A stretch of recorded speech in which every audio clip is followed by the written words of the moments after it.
What's up guys, this is Jolan here, and today in this video we're gonna unbox and review the Samsung Galaxy A7 2018. Samsung Galaxy A7 2018 is one of the latest smartphones to be a part of Samsung Galaxy A series, and it also happens to be the first smartphone from Samsung to sport a triple camera setup at the back. So are these three cameras versatile enough to give it an edge over the competition in its price segment? Let's have a look.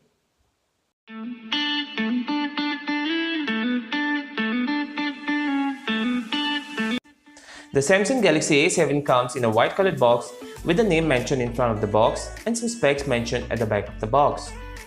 Opening up the box, we have the phone itself on the top. We then have the quick start guide, micro USB cable, the in-ear style earphones, charger with an output rating of 5 volts and 1.55 amps, TPU back case, and a SIM ejector pin. The variant which I have with me is a blue color with 4 gigs of RAM and 64 gigs of internal memory.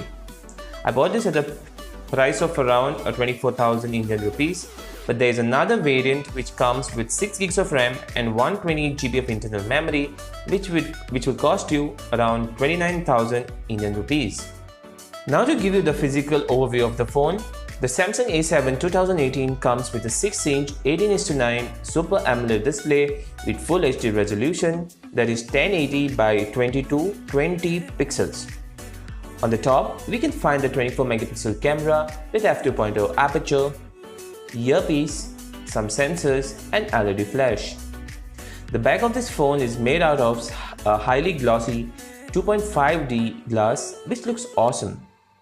There's a triple camera setup on the back, out of which one is a regular 24 megapixel camera having f1.7 aperture. The second one is a 8 megapixel having f2.0 aperture, which is ultra wide. And the third is a 5 megapixel camera having f2.2 aperture, which is a depth sensor with LED flash. We then have the Samsung logo and down below some regulatory information. On the left hand side, there is a dual SIM card tray with a dedicated micro SD card slot. And on the right hand side, there are volume buttons and a power button cum fingerprint scanner.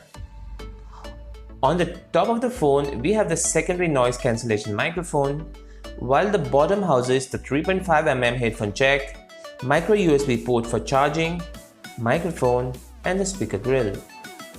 Talking about the display first, the Super AMOLED display fitted in the Samsung Galaxy A7 looks amazing. Samsung puts amongst the best displays in most of its smartphones, and this one is no exception. The color tones looks pleasing to the eye, though they are not true to life, and the text looks very sharp. There is no notch here, and many of you will be very happy about it. The display got really bright and I didn't face any issues using it in bright sunlight. There's also an always on display here, and I feel it's very useful.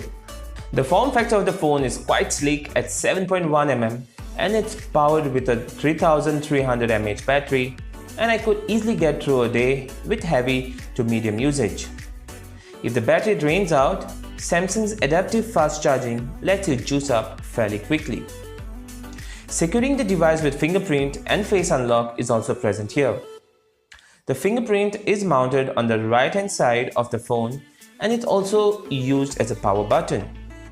The fingerprint scanner is fast and unlocks the device quickly, but it cannot compare it to the likes of Xiaomi and Honor phones.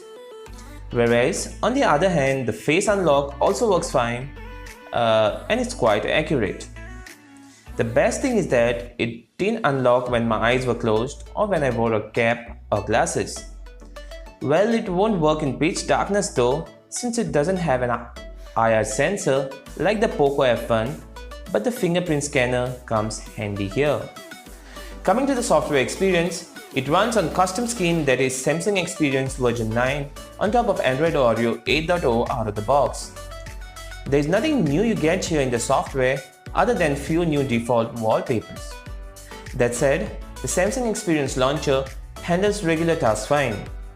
The animations are smooth and fluid for most part, but as soon as you throw a few heavy tasks in and try to switch between them, The choppy animations just make it a very unpleasant experience. I feel the Samsung launcher is to be blamed here, and switching to third-party launchers gives a much smoother experience. Another issue is that there is so much of bloat loaded onto the device that it feels annoying to see so many apps that you may never even end up using. But Samsung clearly just doesn't care. The gaming experience was below average on this device, as it's powered with an Exynos 7885 chipset, which is an octa-core processor with Mali G71 GPU coupled with 4 GB of RAM. First I tried playing some low graphic games like Subway Surfers. Opening up the game was very quick and I didn't notice any lag or stutter while playing the game. The same goes with the Temple Run too. I didn't notice any hiccups while playing this game, neither the phone heated. So playing low graphic games wasn't a problem at all. Secondly, I switched to graphic intensive games like Babji. I tried playing it at the highest graphics settings, but it hanged like hell. Even at the medium graphic settings, the game started a lot.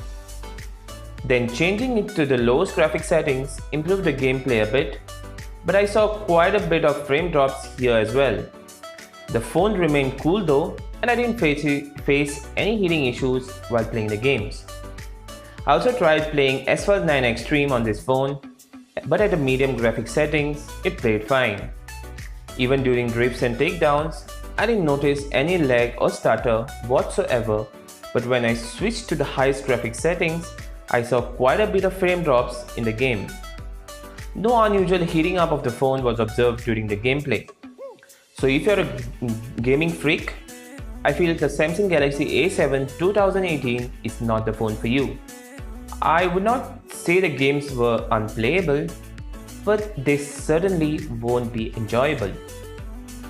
Coming to the cameras now, the Samsung Galaxy A7 2018 comes with a triple rear camera, out of which one is a 24 megapixel, the second is an 8 megapixel which is ultra wide, and the third is a 5 megapixel unit for depth sensing. Long story short, I was quite pleased with the camera performance of the Galaxy A7. Although it's not comparable to the flagships, but the pictures turned out to be really good. Here are some pictures clicked in good lighting conditions. In most cases, especially in well-lit outdoor conditions, the Galaxy A7 manages to take some great shots with a good amount of detail, and the colors look really punchy. The pictures, as we can notice, have great dynamic range as well. Samsung has also bundled in a scene optimizer function, which is nothing but artificial intelligence integration that helps in enhancing the images all the more.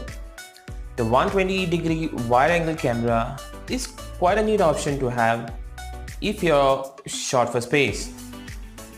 It's only an 8 megapixel camera, so don't really expect to see a ton of details when you're zooming in. Surprisingly, there is no autofocusing here, which will definitely hurt. The portrait mode, or what Samsung call as live focus mode, is also excellent. Age detection is on point, and the camera managed to get a pleasing image almost every time I switch to it. For the selfies, the 24 megapixel camera does a great job. The pictures look sharp and vibrant, and good amount of details can also be observed. But you might want to turn the beauty option off if you want some more natural looking skin tones. The portrait mode on the front camera was also just as good as the rear camera, with accurate age detection and compatible dynamic range. In low light as well as artificial lighting conditions, you'll end up seeing mixed bags of results. Images are a little overexposed with an awful lot of processing and aggressive noise reduction. White balance also often goes for the toss. However, the pictures are very much usable. As for video, things are alright as long as you stick to 1080p. There is a high resolution of 2224 by 1080 pixels that you can shoot on, but there is no EIS at this resolution. 1080p recording is also only limited to 30 fps. The quality of the video looks great, and the image stabilization does a great job in keeping the footage stable. So for my verdict, I wouldn't recommend this phone as an overall package. It does have the best display you can get at this price and also packs a camera which is comparable to the likes of Nokia 7 Plus and the Poco F1. But that's about it. The rest is not even worth mentioning. When you have the Poco F1 at a much cheaper price, it's gonna be very difficult for the Samsung Galaxy A7 2018 to make its name. But if some die-hard Samsung fans wanna purchase it, I will leave the Best Buy links in the description below. So that's it for now guys. I hope you liked the video. Do hit the like button if you all did and smash the subscribe button if you all haven't subscribed yet. Also don't forget to hit the bell icon to turn on notifications. So until next time, you guys take care. Ciao.